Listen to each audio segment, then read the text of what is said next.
नमस्कार। मैं भवानी चुफाल अपने YouTube चैनल भानुमति के पिटारे में आपका स्वागत करती हूँ। आज इस पिटारे से क्या निकला है? आज इस पिटारे से निकला है, क्या हम बेटियों को वाकई अच्छी परवरिश दे रहे हैं? हाँ, हम अपनी बेटियों को अच्छी परवरिश दे रहे हैं। आप कहेंगे बिल्कुल, हम अपनी बेटियों को अच्छी परवरिश दे रहे हैं। हमारी बेटियां एक अच्छे स्कूल में पढ़ती हैं, हम उन्हें एक अच्छा इन्वायरमेंट प्रोवाइड करते हैं, एक अच्छी एजुकेशन, अच्छा ड्रेसिंग सेंस, अच्छा खान पान, सब हम उन्हें अच्छा प्रोवाइड कर रहे हैं। हम उनके शौकों को भी हाईलाइट कर रहे हैं, उनके जो शौक हैं उनको भी हम पूरी तरह एक्सेप्ट कर रहे हैं। पर मेरा मुद्दा ये नहीं है।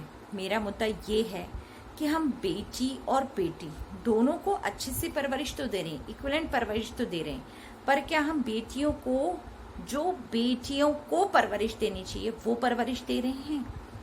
क्या आज हमारी बेटियां घर, जो कि गृह लक्ष्मी कहा जाता है, घर से रिलेटेड कोई काम करना जानती हैं? क्या हम अपनी बेटियों को उस तरह से भी तैयार कर रहे हैं?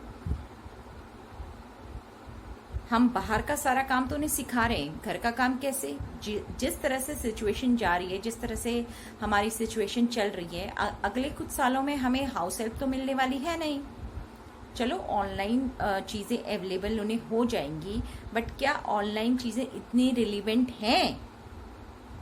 ऑनलाइन चीज़ें क्या इतनी रिलीवेंट, जो हम खुद जाके शॉप में जाके सर्च करके ढूंढते हैं और जो हम ऑनलाइन मंगाते हैं, उनमें कितने % का डिफरेंस होता है, ये आप भी जानते हैं, मैं भी जानती। क्वालिटी, क्वांटिटी सब मायने रखती हैं। बेटियां, जहाँ तक पहले के ज़माने में, मतलब हमारे टाइम पे मम्मी लोग क्या करते थे कि स्टार्टिंग से जैसे हम सेकंड थर्ड में जाते थे तो धीरे धीरे हमें घर का छोटा मोटा काम कराना सिखाने लग जाती थी। कभी वो हमसे होता था, कभी नहीं होता था। उससे हमें क्या होता था कि पेशेंस लेवल डेवलप होता था। हम लोग मतलब एक सब्र का कि हाँ थोड़ा टाइम लगेगा बट हो जाएगा, पर हमें खुशी भी मिलती थी उसको काम करने से कि हाँ मुझे ये आ गया, मुझे वो आ गया। अभी तो मिक्सर ग्राइंडर चलता है, उसमें तो हम सिलबट्टे में मतलब मसाले पीसते थे मम्मी के साथ, तो हमें बड़ा क्रेज होता था कि अपनी दोस्तों को बताएंगे कि हमने मसाले पीसे, ये करें। मैं ये नहीं कह रही हूँ कि आप अपनी बेटियों को मतलब बहुत रोक कर ये कंसाइज करें या उन्हें फोर्स, बट एटलीस्ट थोड़ा बहुत बेसिक उनको घर का काम तो आना ही चाहिए। डस्टिंग, वॉशिंग मशीन कैसे यूज़ करते हैं, क्योंकि हैंड वॉश तो आप एक तरह से बंद ही हो गया, लोग यूज़ ही नहीं करते हैं। तो वॉशिंग मशीन कैसे यूज़ करते हैं, कैसे उन्हें गैस का पाइप चेंज करना, रेगुलेटर चेंज करना, कैसे उन्हें फूड खाना बनाना है, बेसिक थिंग्स तो आनी ही चाहिए कि दाल चावल रोटी सब्जी, भले ही उन्हें नंबर ऑफ डिशेस ना आए बट एटलीस्ट बेसिक खाना बनाना तो आना चाहिए। क्योंकि हर समय 24 घंटे 3 टाइम हम जोमेटो से खाना ऑर्डर नहीं कर सकते, हम टिफिन सर्विस भी हर समय अलाउ नहीं करते। हमारी बॉडी उस चीज को इतना मसाला, इतना स्पाइसी खाना नहीं ऑर्डर कर सकता है। जब उसे खुद कुछ खाने का मन करेगा तब वो क्या करेगी? हम अपनी बेटियों से कहते हैं कि बेबाक होके अपनी बात करो। बिल्कुल, बहुत अच्छी बात है, कहनी भी चाहिए। बेबाक होके, बिल्कुल बिना किसी हेजिटेशन के हमें अपनी बात कहनी चाहिए, बट हमें उन्हें बेबाकी और बदतमीजी में फर्क समझाना होगा। अक्सर देखा गया है, दादी नानी अपने जमाने के किस्से सुनाती हैं, उस समय नई जनरेशन को अच्छा नहीं लगता और वो कुछ ना कुछ उल्टा बोल देती हैं, जिसकी वजह से उन्हें बहुत हर्ट होता है।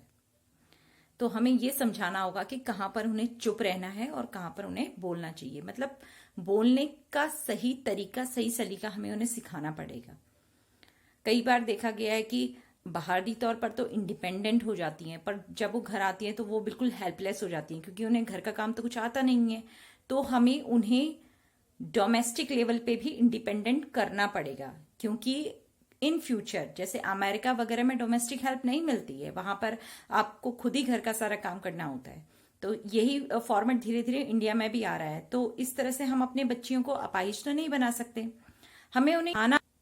हमें उन्हें ये समझाना पड़ेगा कि हर जगह तलवार लेकर जंग नहीं लड़ी जाती, कभी चुप रहकर भी बहुत बड़ी बड़ी जंग हम अवॉइड कर सकते हैं। उनमें हमें पेशेंस लेवल डेवलप करना होगा और पेन सहने की, थोड़ी सी पेन सहने की तो शक्ति उनमें डेवलप करनी ही पड़ेगी, नहीं तो वो फिजिकली भी कैसे कैसे हो पाएगा। मेंटली स्ट्रांग तो उन्हें बनाना ही पड़ेगा, और स्ट्रांग के साथ साथ हमें उन्हें ये भी सिखाना पड़ेगा कि जैसे हम बॉयज को सिखाते हैं कि गर्ल्स के साथ कैसे ट्रीट करते हैं, वैसे ही हमें गर्ल्स को भी सिखाना चाहिए कि वो उन्हें बॉयज के साथ कैसे ट्रीट करते हैं।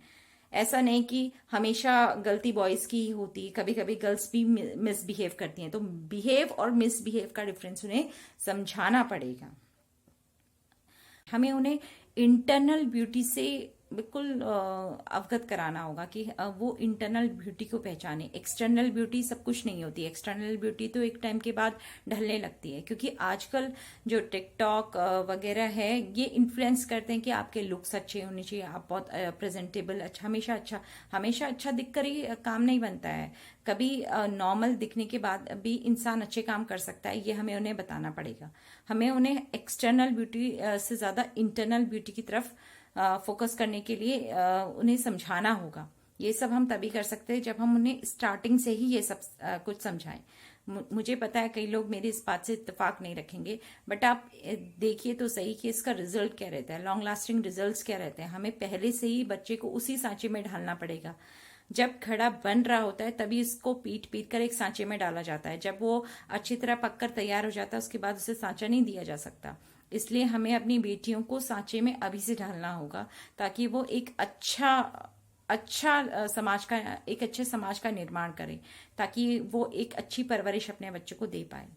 इसी के साथ अगर आपको ये वीडियो पसंद आया तो please like, share and subscribe कीजिएगा, और आप कमेंट जरूर कीजिएगा। आपका बहुत बहुत धन्यवाद।